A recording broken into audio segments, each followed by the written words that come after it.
All right, y'all know it's that time of the year for us to get right back into some goodness and some greatness on Alumni on Air.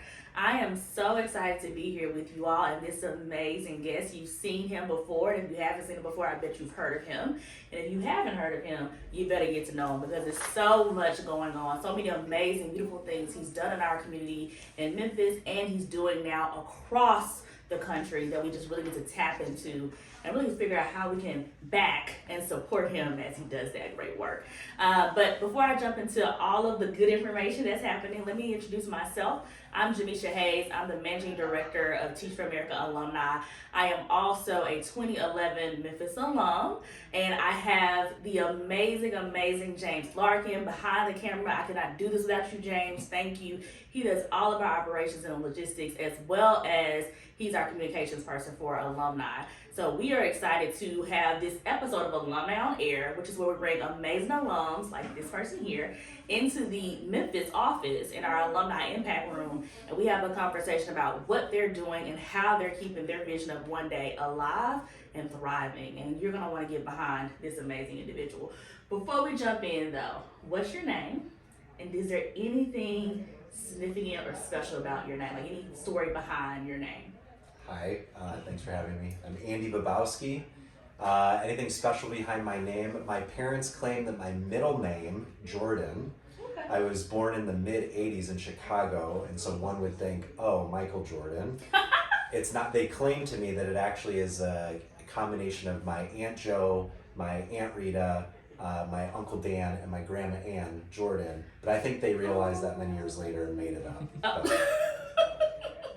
I think I'm going with their story. I love that. That's so beautiful. My sister's name is a combination of people's names as well. Well, I did that though, y'all. I got to name my sister. But yeah, it's definitely, I think that's really beautiful. Yeah. That's a really, okay. So where are you from? Originally from outside Chicago, western suburbs. Spent the first 18 years of my life there, moved to Virginia where I went to college, and then came to Memphis in 2008. Oh my goodness, 2008. That's that great quarter year, okay? Yeah. So 2006 is when we started here in Memphis. Y'all didn't know, TFA Memphis. And then 2 more years we had 2008. And I know so many 2008s that are really doing some great work. So take us back in time, okay? So it's 2008 spring, maybe, or 2007, potentially depending on when you applied. Yep. What year was it? Where were you? How did you know about TFA? Yeah. I knew I wanted to be a teacher. I didn't know through what means I was going to do that. And I had an awesome college professor that really took an interest in me and was kind of my informal advisor. He knew that I wanted to go into education. I had just returned from studying abroad. I was starting to talk to him about post-graduation plans. Was kind of exploring a few different things to go the education route. He said, have you heard of Teach for America? I said, what's Teach for America? He said, well, it just so happens that we're going to do an info session in a couple weeks. You should come. By that point, there hadn't been a ton of recruitment at University of Richmond where I went to by that point. So I went, it was a small group, heard about it, I applied first deadline. And I will never forget, it was November of my senior year of college, so this would be November 2007. And I get the email that says, congratulations, you've been accepted to Teach for America. I'm like, all right, let's go. I open it up and it says, congratulations, you've been accepted to teach high school. I was super excited because I wanted to be a high school history teacher for the rest of my life. High school Spanish. Oh, okay, well that was surprising. I wasn't expecting that. Good thing I spoke Spanish. In Memphis, Tennessee. I put Memphis as my 13th choice. At the time, I know it's different now, but at the time you forced ranked your regions like 1 through 26 or whatever it was. I put the Mississippi Delta last just to give you, I had no understanding the Mississippi Delta was like literally 30, 45 minutes away from here. Right. But I had my friend from 6th grade, older brother had lived in Memphis. I was like, sure, I'll put it somewhere in the middle. I get placed, literally the next thing I did was I opened up a new tab on my browser. I was like, where is Memphis? I mean, I knew it was in Tennessee, but I had no idea. It's nestled here in the, bottom southwest corner of Tennessee. So, nevertheless, I was super excited, really, really eager for the journey. And then graduated in May and moved here a couple weeks later. Love it, love it, love it. And I love that experience. I feel like I had the experience opening my email and saying, wait, this is not where I thought I was going to be placed, but I got my subject. I didn't get my subject. I wanted English. I got history. So yes, How it goes. That's how it goes. And then in the end, it ended up being great. But what made it great was my institute experience. So tell me about your institute experience. What happened? For those of us that don't know, it was totally different back in the day, y'all. Catch on. Let's go into it. So we came here for a week. We were at Rhodes instead of University of Memphis or elsewhere. Our core was small. It's like 45, 47 of us at the time. Then obviously it grew, and then I know it's adjusted in sizes, but we packed up the cars after a week and went to Atlanta, where we stayed on the campus at Georgia Tech. And I ended up teaching summer high school Spanish at Douglas High School in Atlanta. I mean, how was it? Hard. Worked a lot, trying to figure things out. Side note, I became very interested in a fellow corps member, Ashley Shores, who is now my wife. We actually just celebrated our 10th year wedding anniversary. Congratulations. Thank you. But we've been together now for, I guess 16 years. So she was placed at Douglas too, and it was she was just kind of like my partner in crime, really early on, and we just it sounds really nerdy, but we lesson planned together, we graded together. She was a heck of a high school science teacher, and I learned a ton from her. And so, anyways, Atlanta was cool. It was hard. Atlanta's a cool place.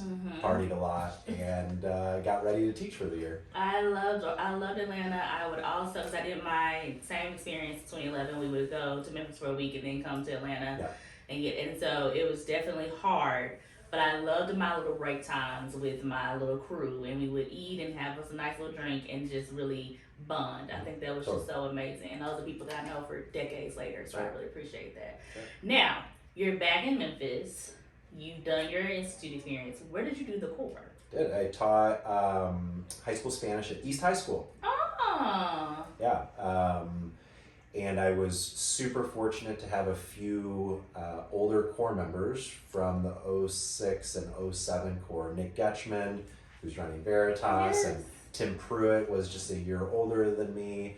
Ann Duvall were there. So I had this really amazing support network kind of baked into my school right from the time I got there, and to this day super grateful to the three of them and others of course that support me. But yeah, I taught high school Spanish there, Spanish 1 and Spanish 2. So you saw the power of a school culture by having other core members in that school with you, supporting you. Yeah, absolutely. I think, and also if we get into this kind of my journey to school leadership, my first year, East High School was a pretty great place to be placed, and we had a strong principal, and I had the fellow core members and alumni that were there that it was always hard that were there to support me, and it was like a great entry point into teaching. Always hard, really long hours. Didn't know what I was doing early on, but at least that part was pretty stable. Our second year, our principal left, and it was a completely different school. Same kids, same staff by and large, but a completely different school. And we can get into this, but that showed me the power of individual leaders in setting a vision and executing a plan within a school. And so, how do you think for you as a core member at that point in time? I know that was a salient point, but do you want to give us a little bit more on the experience of you and kids at the change of like your first year and your second year, if you recall? I recall. I think no one can ever forget their first year of teaching, right? I, like many people, my students taught me way more. It's cliche, but it's true. Like my students taught me way more than I taught them. I think the flip from year 1 to year 2 for me is like in year 1, I was planning on likely moving out of Memphis, going back to school for public policy. I was very interested in the systems level change that I knew nothing about initially, but I thought I did, and studying in a textbook in college. And I think the big flip for year 1 to year 2, just from rapport and relationship and understanding the Binghamton community more and getting to know kids better, I realized about October, November of my second year that not only was I not going to go to public policy school, but I was deeply committed to Memphis and the kids in Memphis. I knew I wanted to stay in a school, and I started to get interested in school leadership in large part because I saw how how systems and decisions and policies did impact kids, but also the power of individual teachers and leaders in a school. I had, in addition to the TFA folks that I had in my building, I had an amazing mentor teacher, Mark Scott, who had been at East High School for 19 years. I'm still super close to him. And he took me under his wing, and I would, during my planning periods, go and sit in his classroom and watch what was possible. And I know you're not asking for, like, I'm going to give some unsolicited advice here for anyone that's listening to this that is earlier in their education journey. The number one thing that I wish I had done even more of was to find the best teacher in the school and just sit in the back of their classroom as much as I could. And I did that with Mark Scott, and he had been teaching for 25 plus years, close to 20 of those in East High School. And he showed me what it looks like to actually build strong relationships with students, how to actually deliver an amazing lesson plan, and, you know, and then the nuances. But that opened my eyes to what is actually possible in a classroom. And it wasn't from another 24-year-old or another 25-year-old. It was from someone that had been doing the work for a really long time.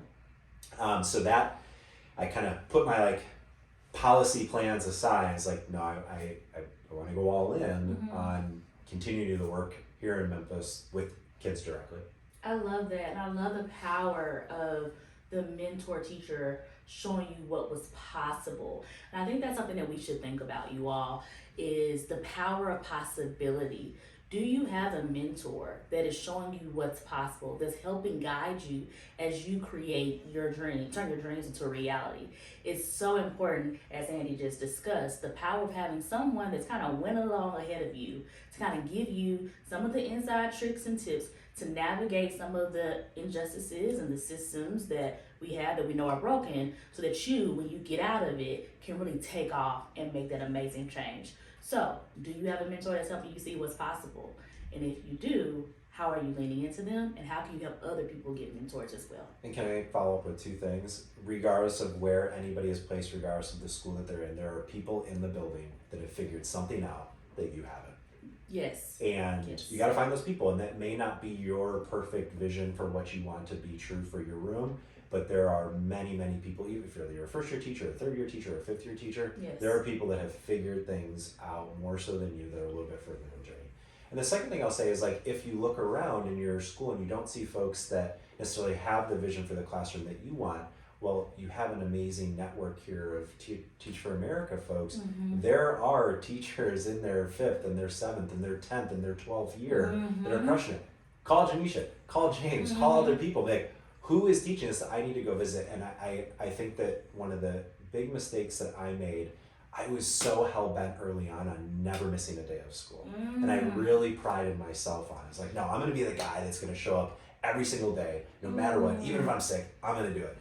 And it wasn't until later, a few years later, that I realized the power of, like, oh my gosh, just one day or one morning or one afternoon, seeing something that is so incredibly beyond my current skill set or abilities was like this massive unlock for me. Yeah. And so I encourage people earlier in their journeys to not make that mistake and to take a morning.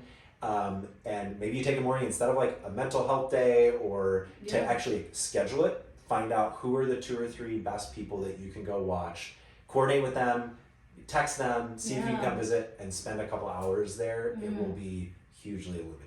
Yes, yes.